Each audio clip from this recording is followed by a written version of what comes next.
ओम नमो भगवते वासुदेवाय।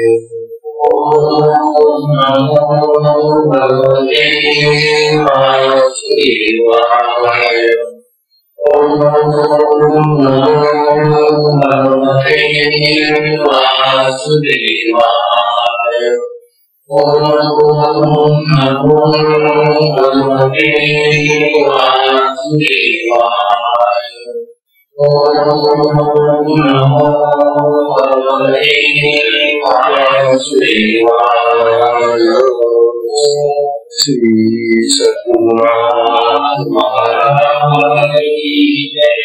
अवधूत चिंतन श्री गुरुदेव परम पूज्य श्री सद्गुरु संत ज्ञानेश्वर महाराज की जय।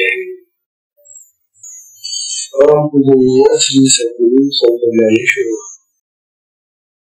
साधकांचे मायबाप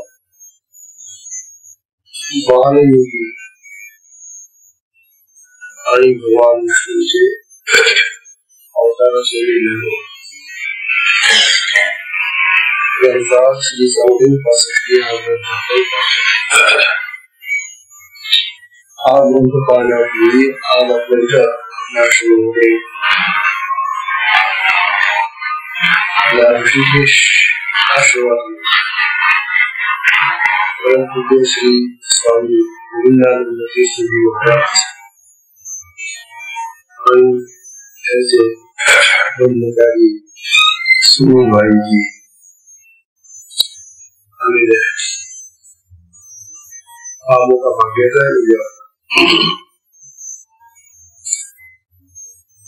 अशा या सुमुहूर्तावर प्रथमतः आजच्या प्रवचनाची जी सुरुवात आहे ती स्वामी पराणी बरेच नवीन लोक त्यांना ऐकण्यासाठी जमलेले कारण आपल्या कधीच्या प्रवचनाविषयी लोक कधीच नसतात। बरंच काही आम्हाला प्रवचन होत आहे ते कधी आहे हे जो नए लोक आए हैं ये आपको सुधे के लिए आए, इसलिए आपकी बात करेंगे इनसे।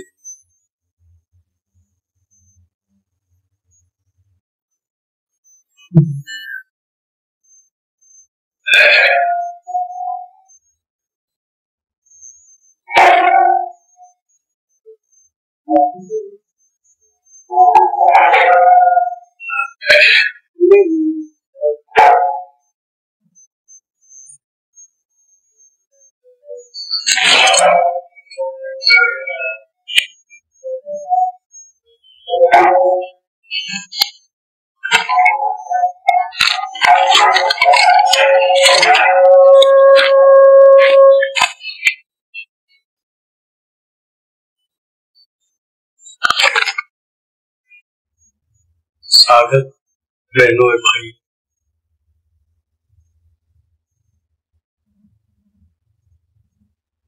मैं तो यहाँ एकाएक आ गया हूँ किसी विशेष प्रयोजन के लिए नहीं, केवल महाराज जी के दर्शन करने के लिए आया मैं। क्योंकि बहुत दिनों से मेरी भेंट नहीं हो पाई थी, इसलिए मैं इधर चला आया। तो ये मेरा बिल्कुल ही व्यक्तिगत यहाँ की भेंट थी। महाराज जी के पास आऊं और बैठूं, क्या कहते हैं सुनूं। यहाँ आकर के देखा उनकी तो दिनचर्या बदली हुई है पूर्ण रूप से।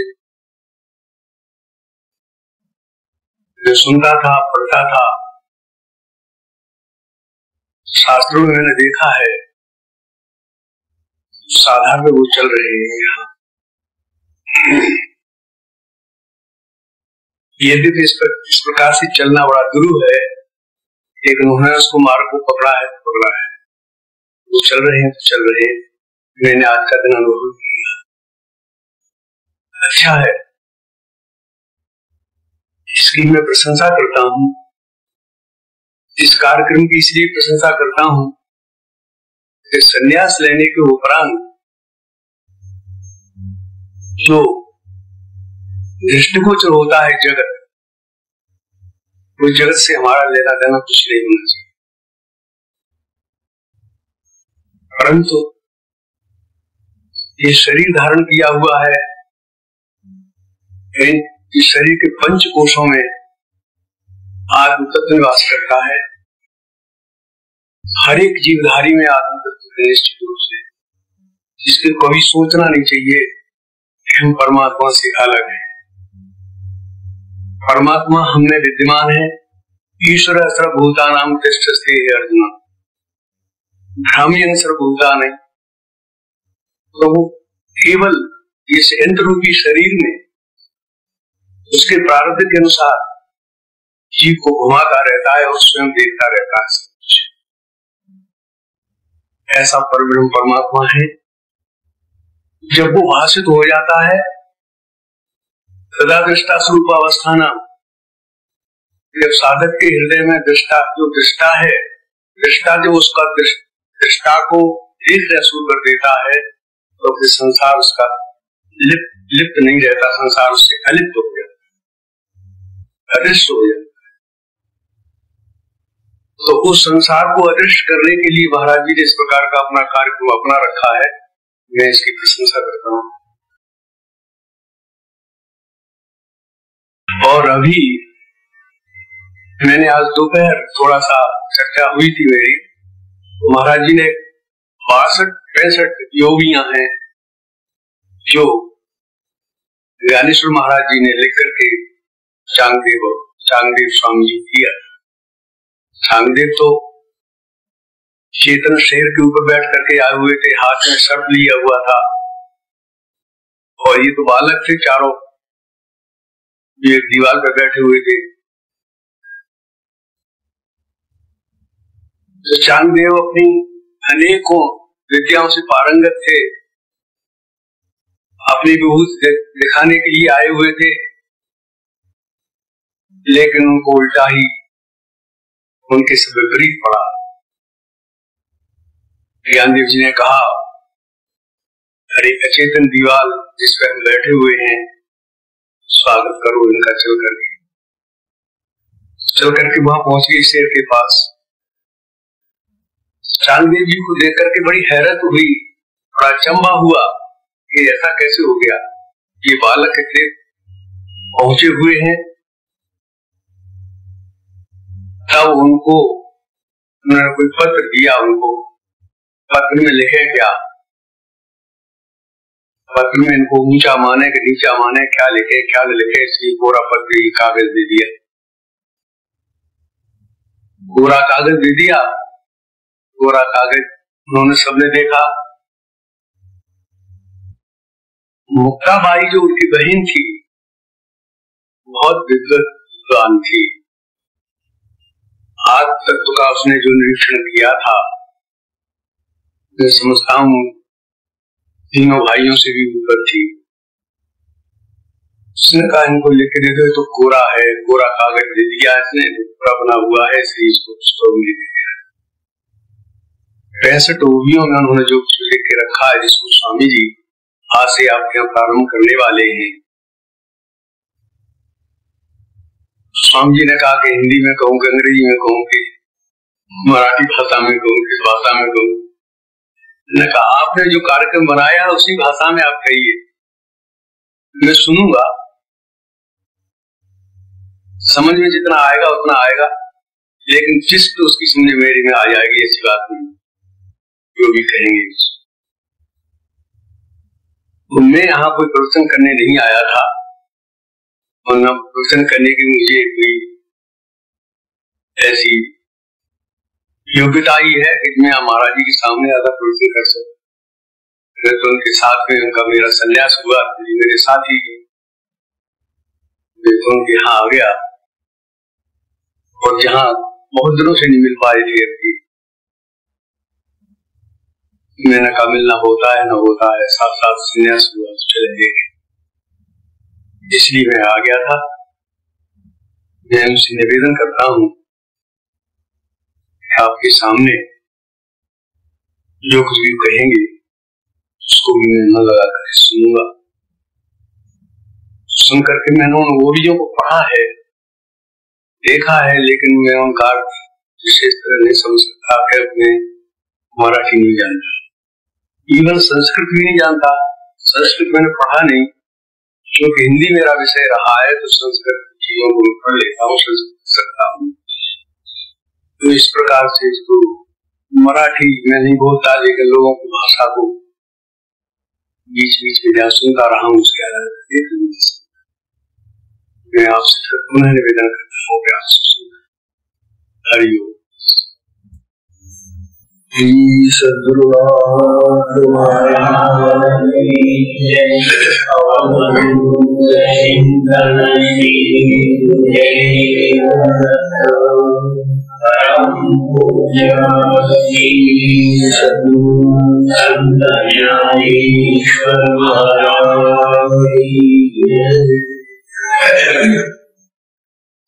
ये तो बड़ा चमत्कार है।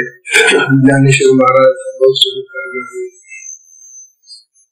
जिनको प्रतिष्ठान बदली में दर्शन में मराठी को मराठी राय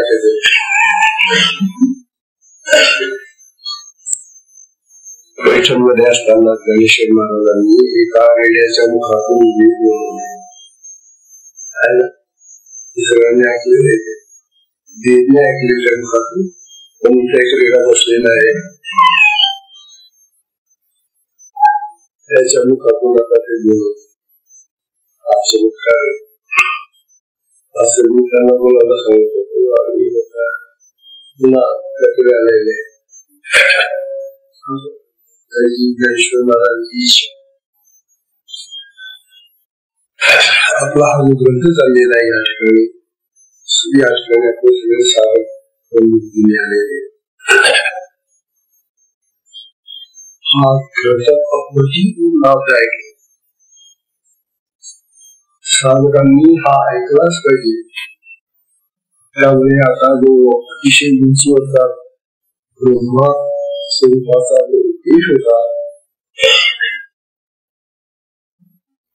36 वर्षापर्यंत सिद्धीच्या पूजा होण्या ज्या आहेत त्या 2 वाचक आहेत, त्या आता चांगदेवाच्या भूमिकेतून त्याला समजून सांगतात। सोपा विषय आतापर्यंतचा विषय अतिशय अवघड होता, परंतु आता या पुस्तकात हा जो चांगदेवाचा शिकला आहे तो थोडासा सोपा होत आला आहे। त्यातली आज आपल्याला काशी गुरु आपले राहून गेली एका दिवसात ही गुरु कधी झाली शिकलो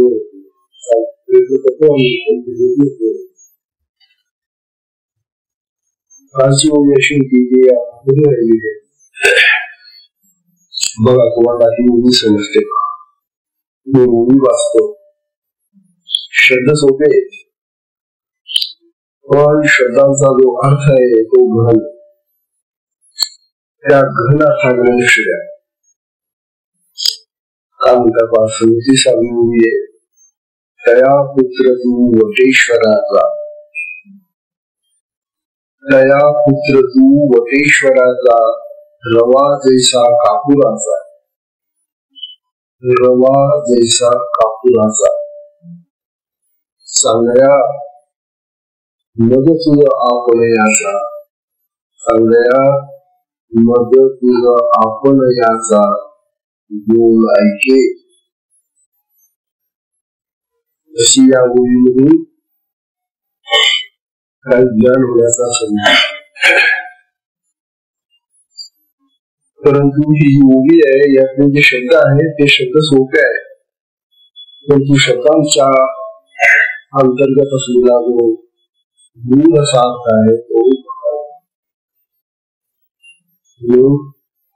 चांगले परिस्थिती उद्या सहसा लोक वाचत नाही, त्याचा विचारही करत नाही किंवा त्याचा फारसे डोकेही नाही. ज्ञानेश्वरी पुस्तक म्हणते, अमृतानुभावात बोलतोय, चांगले परिस्थिती असा जो ग्रंथ आहे तो ग्रंथ तेव्हाच ऐकायला आनंद होतो जेव्हा ज्ञानेश्वरी वाचलेली आहे, अमृतानुभव वाचलेला आहे त्यांचा, त्यांचे गाथेतले अभंग वाचलेले आहे, त्यांचे हरिपाठाचे अभंग वाचलेले आहे. तर आपले आपण साधक शिक्षणाची भांडवल वाचलेले आहे, राजबोध वाचलेला आहे, ज्ञानेश्वरी वाचली, आता ज्ञानेश्वरी समजली. त्यामुळे मला असं वाटत होतं की आपल्या ज्ञानोबाची प्रेरणा होती. तेव्हा ज्ञानोबा या ओळीमध्ये काय सांगतात, दया पुत्र तू वटेश्वराचा, रवा जैसा काकुराचा, सगळ्या मध्ये तुझा आपल्याचा बोलायचे. किती वाचलं तरी नुसते शब्द करतील, त्या ओळीचा अंतर्गत असलेला विद्यमान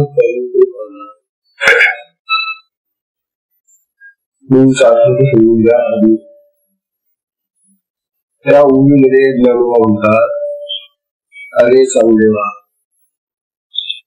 तू त्या वटेश्वराचा पुत्र आहेस ना. पुत्र शब्दाचा अर्थ मुलाने, पुत्र म्हणजे शिष्य. आपण सगळे गुरुचेच पुत्र पुत्र, आपले जे गुरु महाराज आहे त्यांचे आपण पुत्र आहोत.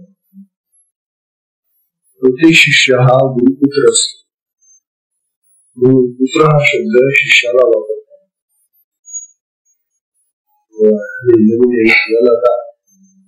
आपण पुत्र म्हणजे आपले जे संस्कारातले पुत्र पुत्री होते. या ठिकाणी ज्ञानोबा चांगदेवाला वटेश्वराचा पुत्र म्हणतात. आणि वटेश्वर कोण? वटेश्वर हे जे नाव आहे ते भगवान शंकराचे नाव आहे, वटेश्वर. नंतर चांगदेवांचे जे गुरु, ज्यांनी त्यांना योग दिशा दिली आणि योगाचा मार्ग दाखवला, ते त्यांचे गुरु सुद्धा वटेश्वरच होते. आणि मग पुढे चांगदेवांनी त्या गुरुंचं नाव आपल्यावर घेतलं आणि तेही वटेश्वर म्हणून चांगला वटेश्वर असं कळलं. तेव्हा वटेश्वर हे नाव 3 ठिकाणी झाले. भगवान शंकराचे काशीला शिकले ते, हे चांगदेव आपल्या महाराष्ट्रातले बऱ्याच इतर जवळ राहणारे अहमदाबादचा अहमदनगर हे ना, त्याच्या जवळच आमचं ते गाव आहे. त्या गावामध्ये राहणारे हे चांगले शिकायला कुठे गेले, काशीला गुरुकडे योग शिकायला. आणि ते भूमिगत होते त्यांचे गुरु नगराच्या खाली काशीला. आणि त्या ठिकाणी त्यांनी तो योगाभ्यास केला आणि त्यांना समाधीची प्राप्ती झाली. तेव्हा त्यांचे गुरुही वटेश्वर. भगवान शंकरांचं नाव काशी म्हणजे भगवान शंकरातलं नाव आहे विश्वेश्वर. त्यामुळे तेही वटेश्वर, गुरु वटेश्वर, आणि मग त्यांनी आपलं नावही वटेश्वर. आता बघा या ठिकाणी 3 ठिकाणी वटेश्वर आहे. भगवान, गुरु आणि शिष्य दोन्ही वटेश्वर आहे. तेव्हा ज्ञानोबा सांगणारे पुत्र वटेश्वराचा, अरे तू वटेश्वराचा मुलगा आहे, म्हणजे पुत्र म्हणजे शिष्य आहे. एका दृष्टीनं तू कसा आहेस, रवा जैसा कापुराचा. कापुराचा रवा, कापुराची वेळी असते आणि तिचा लहानसा कड, रवा म्हणजे कड. तो समजा असं कण बाजूला निघालेला असला कापुराच्या मुलीचा, तर ती वरी आणि तो रवा म्हणजे तो कण वास्तविक जरी आकाराने लहान मोठे असले तरी स्वरूपाने समान असतात.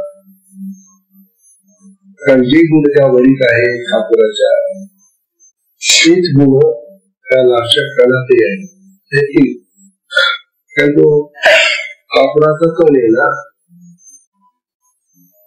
रसज्ञाबरोबर सांगून झाले देवाला, अरे तो भगवान शंकर वटेश्वर कापराची वरी आहे.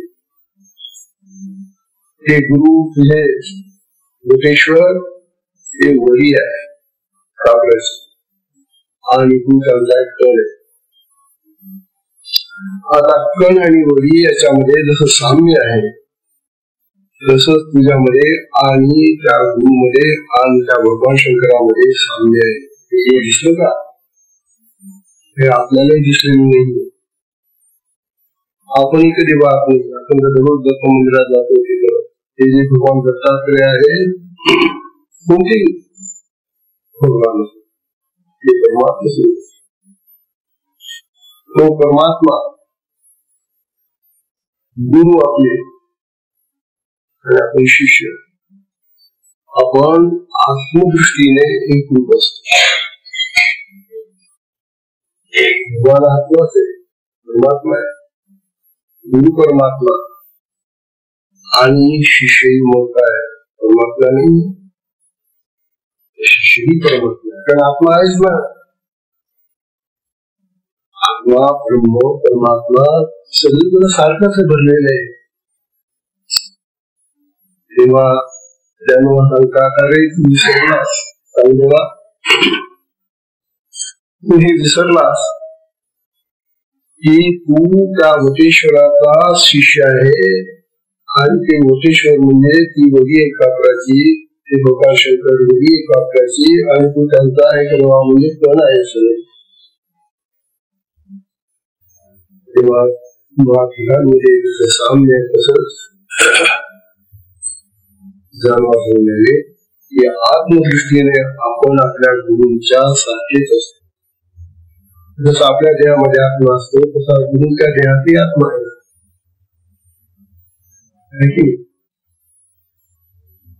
त्यांचा तो अधिकार वगैरे ती गोष्ट वेगळी, परंतु आत्म्याच्या दृष्टीने जर पाहायला गेलं तर आपण आपल्या गुरूंच्या समान आत्मस्वरूपाने आपण सारखे आहोत.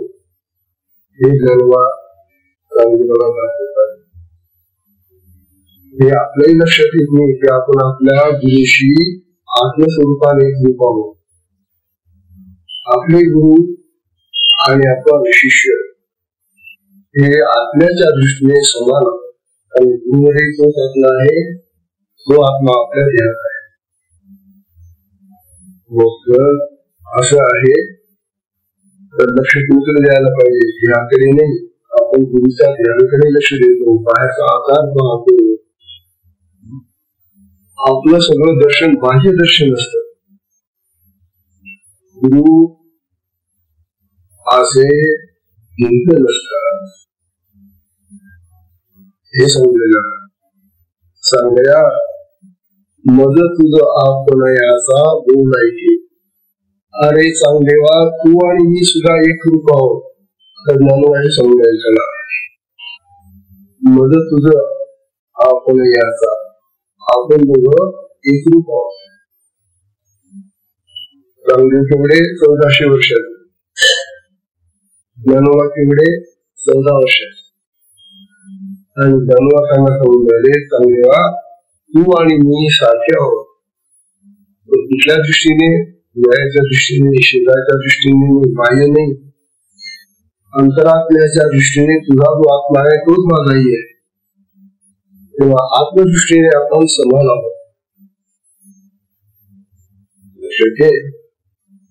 तसं तू भगवान शंकर वटेश्वर, भगवान तो परमात्मा, ते तुझे गुरु वटेश्वर आणि आपण समान आहोत, सगळे सारखे आहोत. आत्मदृष्टीने आपण सगळे सारखे आहोत, जेवढे आहोत. भिन्न देहाचे आहोत, भिन्न आकाराचे आहोत, भिन्न नामं आहेत आपली, भिन्न वर्ण आहेत आपले, तथापि आत्म्याच्या दृष्टीने आपण खूप हे जे ज्ञान आहे हे साधकाला असलं पाहिजे.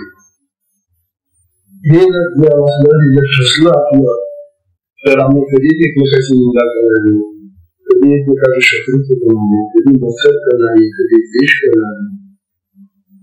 आपल्या वर्तनामध्ये किती अपार बदल होऊन जातो.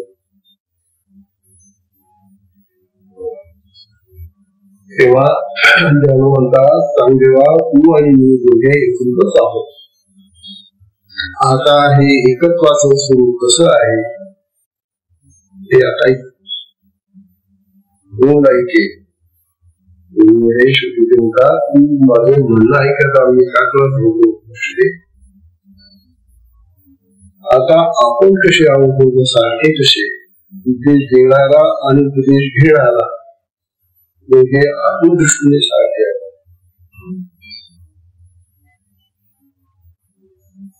बघा ना, आपण दररोज गुरुगीता वाचतो.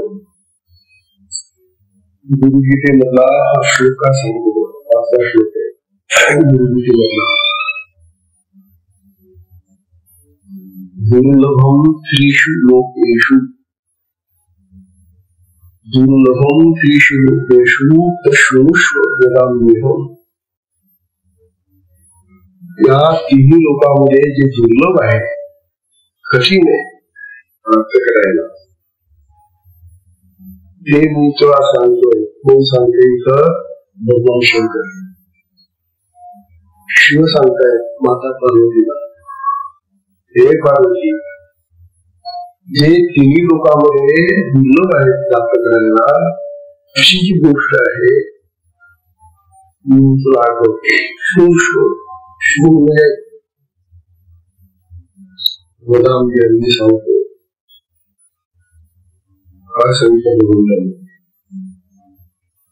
गुरु विना ब्रह्मणान्य सत्यम सत्यम वरानने.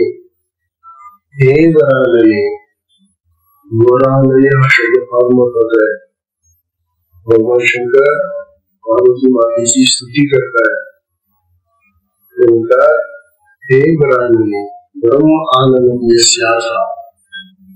वरम श्रेष्ठ, आनंदम मुख, यस्याम जिचं आहे, जिचं मुख अतिशय सुंदर होतं. पार्वती माता अतिशय सुंदर होती. तेव्हा हे सुमुखी पार्वती, तुला मी ऐकवतोय, तू ऐक. काय सांगितलं भगवंतन? गुरु विना ब्रह्म अन्य नान्य. गुरु शिवाय दुसरं कोणीही ब्रह्म नाही. गुरुच ब्रह्म असतात. मग तुमचे वैशिष्ट्य केलं त्यामुळे लक्ष देणार. तुझ्या गुरुकडून ही विद्या प्राप्त केली, योगाची विद्या, ते तुझे वटेश्वर सुद्धा ब्रह्मच आहे. भगवान शंकर कोण आहे? ते ब्रह्म. आणि मग ती कोण आहे? तूही ब्रह्म आहे. तेव्हा ब्रह्माच्या दृष्टीने मी तिघही सारखं, अशा मी आणि तू ब्रह्माच्या दृष्टीनं, आत्म्याच्या दृष्टीनं सारखे. ब्रह्म, आत्मा, परमात्मा हे भगवान विष्णू सारखे, नाव भिन्न आहे, एकच तत्व येते. म्हणून जाणून समजावे. नुसती देवाची पूजा अर्चा करणं महत्वाचं नाही, करायला पाहिजे. कारण तिची सुरुवात होती आपल्याला अध्यात्माकडे, या परमात्म्याच्या मार्गाकडे जाण्यासाठी आधी प्रारंभ तिथूनच होतो. पूजा अर्चा भक्ती वगैरे. कारण गुरुची भक्ती करत असताना त्या देवाचं स्वरूप, त्या गुरुचं स्वरूप ओळखलं पाहिजे.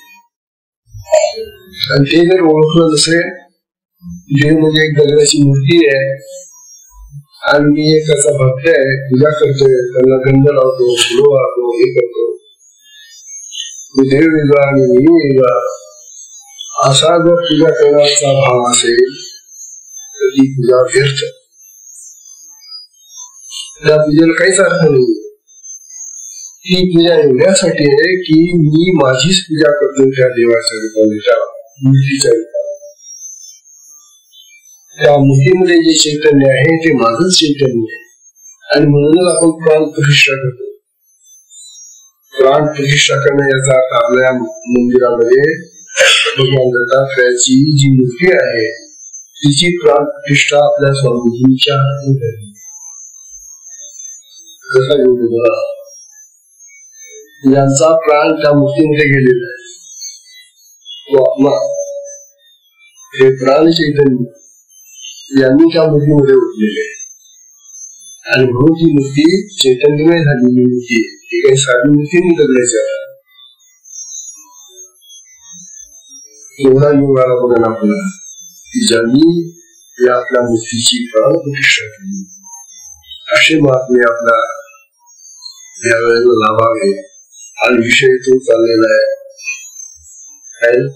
ज्ञानवांचं कर्तृत्व आहे, जो मानावंच लागेल आपल्याला.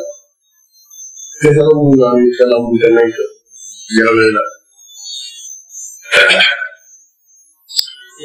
ज्ञानो होणारे अरे सांगदेवा पूजा अर्चा वगैरे तू करत अशी तुझ्या देवाची करत होतो, गुरुची करतो, परंतु तू गुरुला त्या देवाला तुझ्यापेक्षा वेगळा समजतो.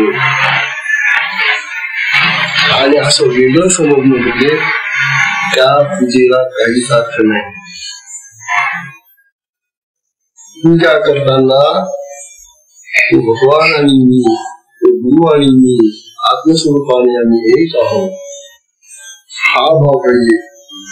मग जेव्हा आम्ही आत्मस्वरूपाने एक रूप असतो त्यावेळेला ती जी पूजा होते ती माझीच पूजा होते, माझ्या लग्नाची पूजा होते असं त्याला सांगितले. म्हणून ते म्हणतात सांगया मग तुझं आपण याचा हा जो आपणाचा शब्द आहे ना अतिशय महत्वाचा शब्द आहे.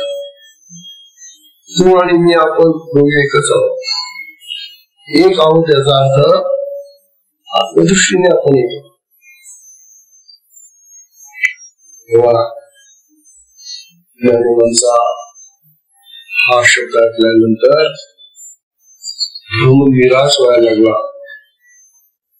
हे पूर्वी समाधी लावणारे मोठे योगी आणि आपल्याला हे कसं कळलं नाही की आपले गुरु व आपले भगवान आणि आपण आत्म्याच्या दृष्टीने हे त्यांना कळलं नाही. हे कळणं हा आत्मबोध आहे, हे आत्मज्ञान आहे. हे आत्मज्ञान ज्ञानोबांनी या मुलीमधून चांगले शिकवलेले आहे. बोल ऐके माझं बोल ऐका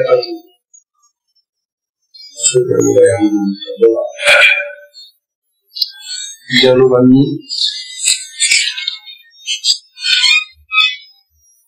सामदेवाला काय सांगितलं मग आधी तू कोण आहेस, कोण आहे तू? तो सांगत होता मी बोटेश्वर आहे, चांगदेव आहे. पण हा बोटेश्वर चांगदेव म्हणजे कोण? आता आपल्याला करायला विचारलं तुम्हाला आम्हाला काय तुझं कोण नाव आहे, काय नाव तुझं, हे नाव कोणाचं आहे, कोणाचं सांगतो भाऊ तुमचं हे जे नाव ठेवलं कुणाचं नाव आहे? आपण देहाचं नाव ठेवतो ना. ही सगळी नावं देहाची आहेत आपल्याला ठेवलेली.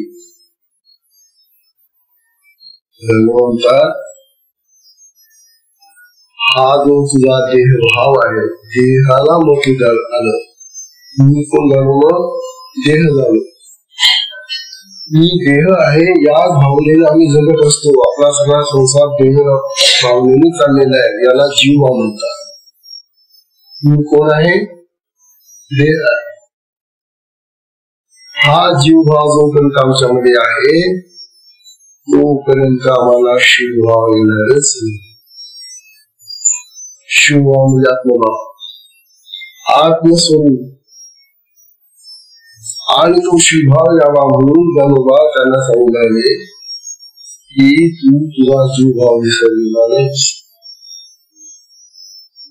देवा तू खूप मोठा शिव बाबा, परंतु तू जीवभावामध्ये स्वतःला ध्येय समजून चमत्कार दाखवून आले लोकांना. तेव्हा तू हा जीवभाव सोड आणि शिवबाबा ते आत्मभावा ते आत्मस्वरूपा ते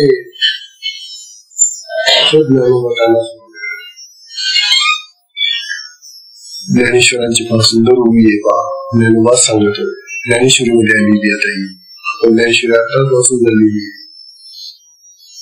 त्यावेळेला हा संदर्भ नव्हता. ज्ञानोबा त्या उभी सांगतायत ते सर्वत्र सर्व ही देही, ते आत्मतत्व सर्वत्र आहे, सर्व देही, सगळ्या देहामध्ये आहे तेच. तो आत्मा या सगळ्या विश्वामध्ये पसरलेला आहे, तर ते ब्रह्मस्वरूप आहे. तो आत्मा सर्वत्र सगळ्या देहांमध्ये आहे. प्राण्यांच्या देहात आहे, माणसांच्या देहात, पशूंच्या, पक्ष्यांच्या, सगळ्यांच्या देहामध्ये येतो. सर्व देही बघा, सगळ्यांच्या ठिकाणी आत्मा आहे. छोटीशी मुंगी घ्या, किडा घ्या, पक्षी घ्या, पशु घ्या, कोण घ्या, ज्याला ज्याला देह प्राप्त झालेला आहे त्याच्या त्याच्या देहामध्ये चलन वलन करणारा तो आत्मा आहे. जो आत्म्याच्या दृष्टीने मुंगी आणि आपण सारखे, हत्ती आणि मुंगी सारखे, हा जो विषमभाव आला तो देहामध्ये आलेला आहे.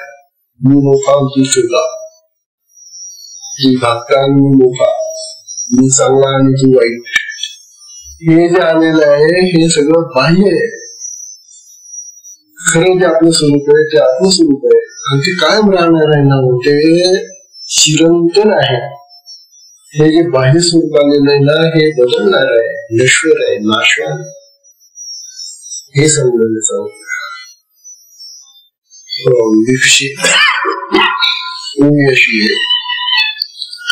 जे सर्वत्र सर्व ही देही,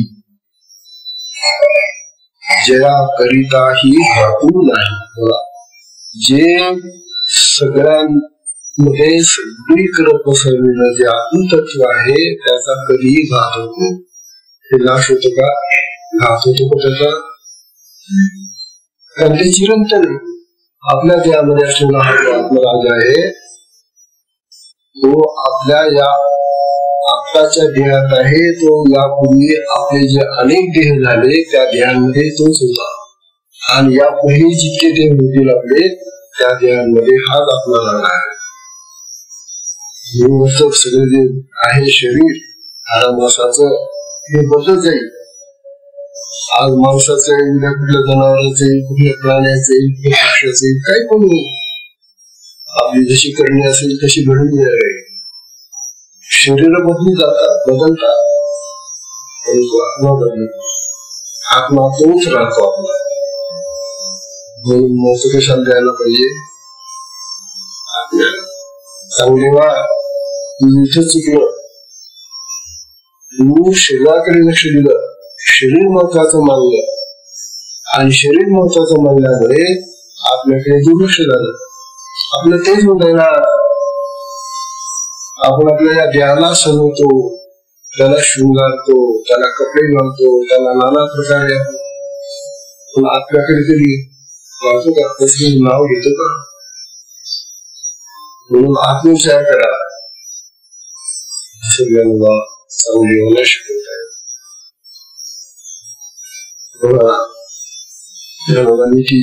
जी आहे त्यामध्ये ते सांगतायत ते सर्वत्र सर्व ही देही ज्या करिताही घातू नाही. ते विश्वात्मक रूप आहे. हे कसं आहे? ते सगळ्या विश्वात भरून राहिलेले रे तुझ्या देहातच आहे असं नाही. हा जो आत्मा आहे आपल्या देहामध्ये, हा आत्मा केवळ आपल्या देहामध्ये असं नाही, आपल्या सगळ्यांच्या देहामध्ये आहे, देहाच्या बाहेरही आहे. तो सगळ्या विश्वात भरून राहिलेला तो आत्मा आहे. हे तुला मग ते विश्वात्मक काही चैतन्य एक, ते एकच चैतन्य तुला, चैतन्य म्हणजे आत्मस्वरूप. आत्मस्वरूप हे चेतन आहे, चैतन्यमय आहे. त्या चैतन्याला तू बघले चांगले तिथे तू डोळे बंद करू शकतो.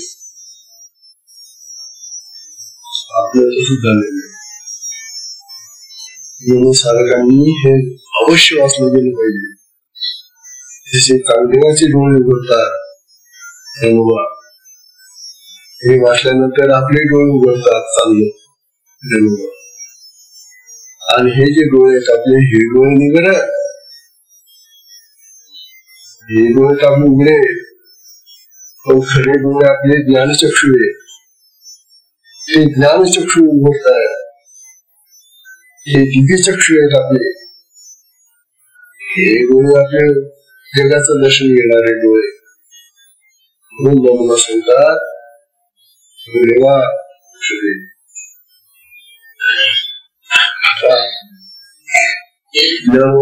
सांगत आहे, हा जो आत्मा सगळं चैतन्यमय सगळा विश्वास भरलेला आहे, सांगताय तो तुझ्यातही आहे आणि तो तुझ्या गुरुपदेही आहे. मग गुरु आणि शिष्य यांच्यामध्ये आत्म्याच्या दृष्टीने भेद नाही. गुरुगीतासारखे नाव गुरुगीता वाचतो, पण या अशा अर्थाने वाचत नाही. काय सांगते बाबू, गुरु ब्रह्म, गुरु कोण आहे? ब्रह्मदेव आहे. आपले गुरु बरं ते ब्रह्मदेवही आहे. गुरु विष्णू, गुरु कोण आहे? तेच विष्णू पण आहे. गुरु देव महेश्वर, ते गुरु महेश्वर म्हणजे भगवान शंकर पण तेच आहे. आता सांगा, ब्रह्मा विष्णू आणि महेश हे तीन प्रमुख देव आहेत आपले. ते कुठे आहेत? आमच्या गुरुमध्ये. बसवले का? तेही चैतन्य आहे, तो जो आत्मा आहे, जो ब्रह्मदेवाचा आत्मा होता, जो विष्णूचा आत्मा आहे, जो शंकराचा आत्मा आहे, तो आत्मचैतन्य आमच्या गुरुमध्ये पण आहे. म्हणून तिन्ही जरी देव भिन्न दिसले, त्यांची कार्य भिन्नता असली तरी आत्म्याच्या दृष्टीनं तो भगवान ब्रह्मदेव, तो भगवान विष्णुदेव, तो भगवान महेश्वर शंकर, तिन्ही आत्म्याच्या दृष्टीने सारायचे. आणि मग गुरु साक्षात परब्रह्म म्हणतो हे सगळं, पण तो विचार आमच्या गुरुला एक साधा ध्येय समजतो. ध्येय भावाने आम्ही गुरुकडे पाहत असतो, कारण आमच्याकडे तो जीव भाव आहे. आमच्याकडे जो जीव भाव आहे, त्या जीव भावानेच आम्ही आमच्या गुरुकडे पाहतो. आणि जो साधक गुरुला ध्येय समजत असेल त्याला आत्मस्थिती कधीही करतो. त्याला जे मिळेल ते देहाने जे आपण मिळवतो ना, तेच मिळेल त्याला. जग मिळायचं लौकिक मिळेल त्याला, आध्यात्मिक. म्हणून आध्यात्मिक म्हणजे जे आत्मस्थितीचं आहे ते प्राप्त करण्यासाठी गुरुला तुम्ही ब्रह्म परब्रह्म समजलं पाहिजे. महान विचार या समजाले, अरे तुझे जे भगवान, तुझे जे गुरु आणि तू आत्मविष्णू सारखे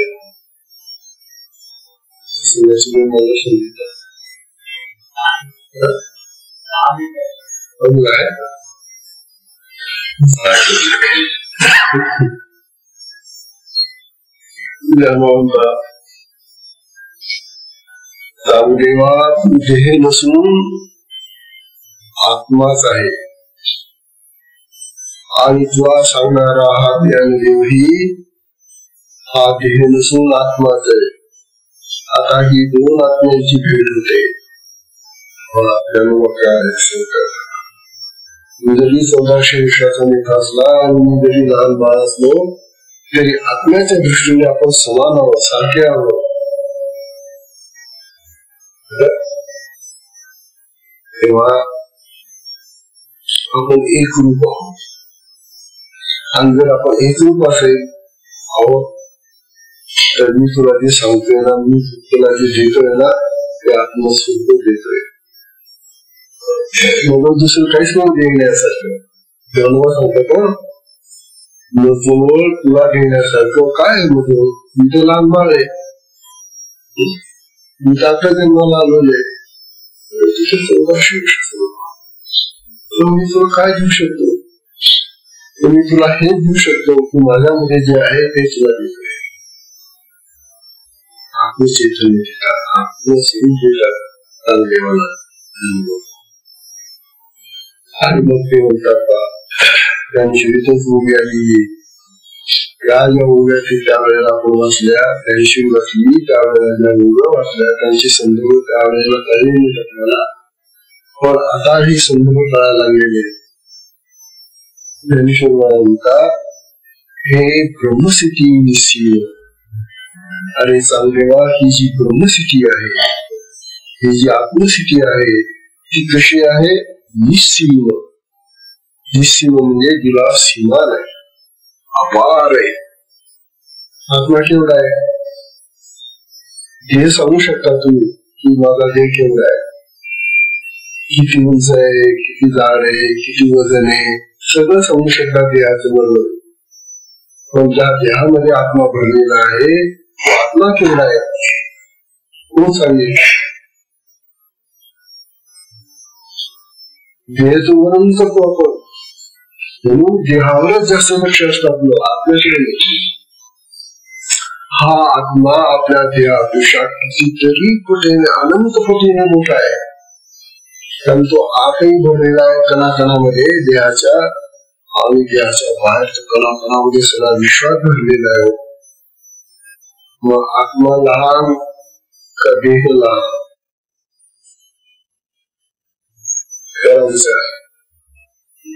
तो मोठा, देह मोठा का आत्मा मोठा? आत्मा मोठा आहे बाबा. म्हणजे मोठ्याकडे बघा ना, छोट्याकडे काय पाहता? हे छोट जास्त दिवस राहणार नाही, ते जे मोठं ना ते काय राहणार आहे.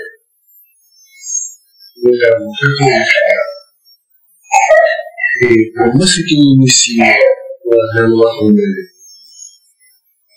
अरे तुझी ब्रह्मसिटी आत्मसिटी आहे ना, तुला सीमा नाही, निश्चय नाही.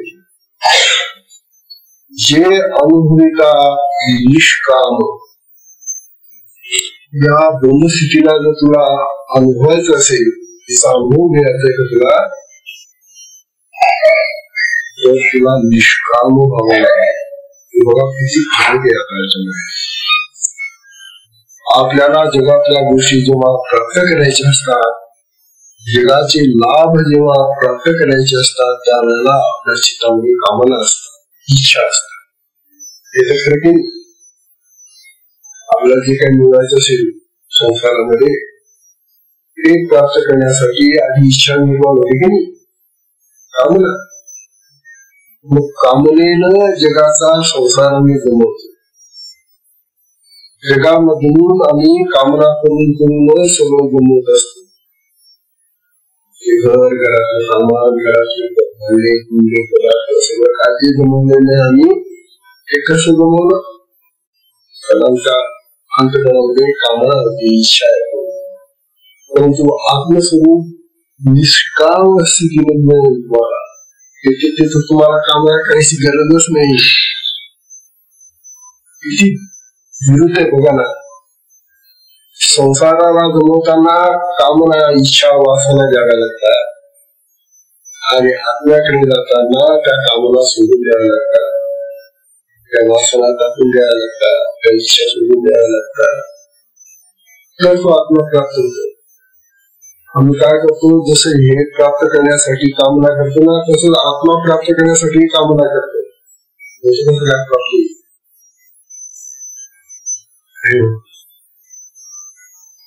आत्मप्राप्तीसाठी निष्कामच व्हावं लागेल. हे जन्म समजायला ज्ञानेश्वरीमध्ये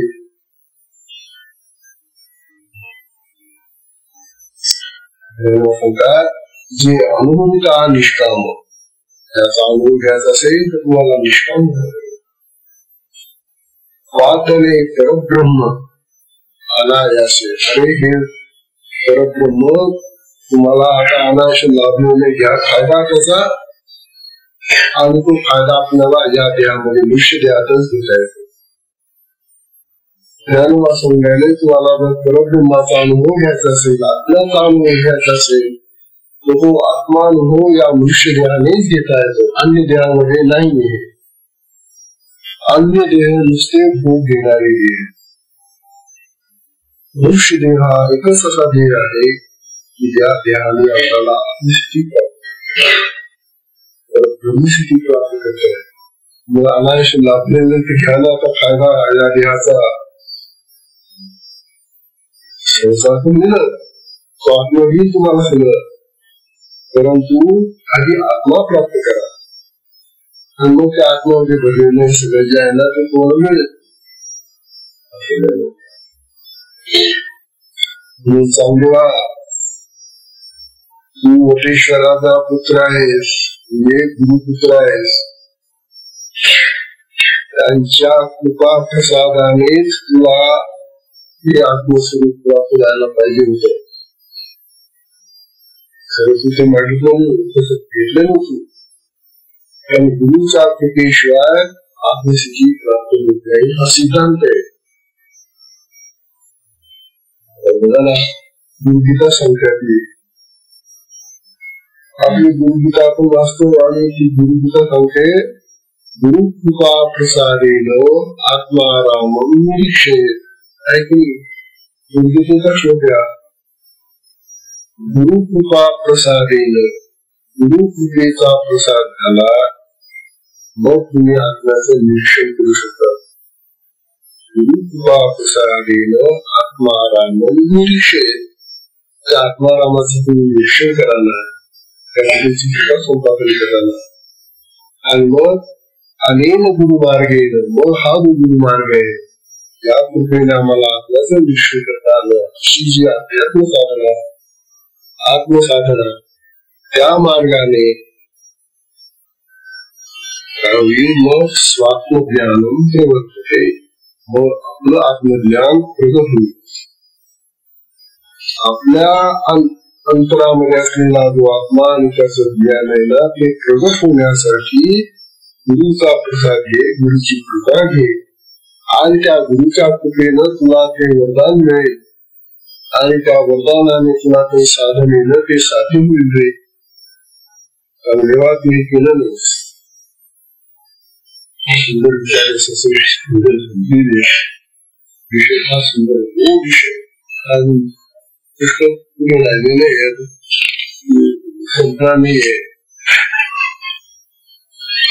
अरे तू काशीत राहिला ना त्यांना हा चांगले काशीत गेला होता शिकायला. योग विद्या काशीमध्ये त्याला मिळालेली. मोठेश्वर तिथे राहत होते त्याचे गुरु. मग तिथे जर तुला गेला होता ना तिथं ते म्हणतात काशी क्षेत्रम तन निवासात. त्या परमात्म्याचं ठिकाण आहे काशी क्षेत्र. तर तू तिथे राहून तुला परमात्मा कळला नाही. तीन मोठी चूक झाली तुझी. म्हणजे ज्या गावाला जे मिळतं ते घेण्यासाठी तू गेला तू तसंच परत आला. काय मिळाल तुला. तू काशी क्षेत्राला गेला होता तिथे राहिला तू. मग तिथं तर हे पिकतं तिथं तो भगवान शंकर तिथंच येणार आहे. तर तुझं गुरु पण तिथे येणार आहे. तर त्यांच्याकडून तू का नाही घेतलंय.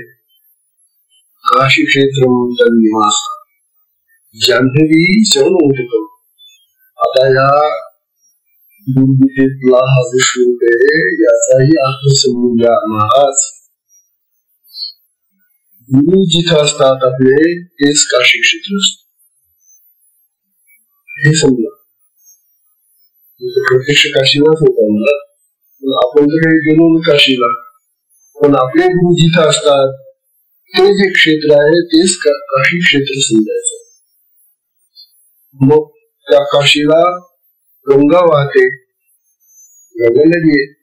मग आपल्याला तर आपले गुरु जिथे राहतात त्यालाच जर आपण काशी म्हटलं तर मग तिथे गंगा कोणती शरणोदक. त्या गुरुचं जे शरणोदक आहे म्हणजे पाय धुण्याचं पाणी, ही गंगा आहे. असं का नाही समजत आपण? आपल्या गुरुचं जे तीर्थ आपण घेतो शरणांत, हीच गंगा पवित्र गंगा आहे. ती तिथं गंगेपेक्षा पवित्र आहे असं म्हणून घ्यायला. तेव्हा जान्हवी बघा, जान्हवी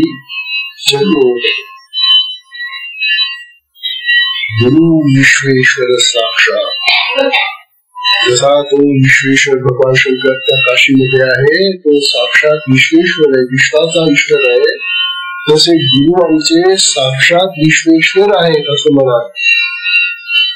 हे सारे देहाचे नाही, त्या विश्वाचे विश्वेश्वर आहे. श्री गुरुवे नमः. सत्संगाची वेळी संपलेली आहे. तेव्हा सत्संगाला विश्राम घेऊ. स्वामी महाराजांनी आपला जे भविष्य ऐकले त्यामुळे आम्हाला थोडीशी स्फूर्ती आली, बरं वाटलं आम्हाला. तेव्हा त्यांना धन्यवाद. हरिओम.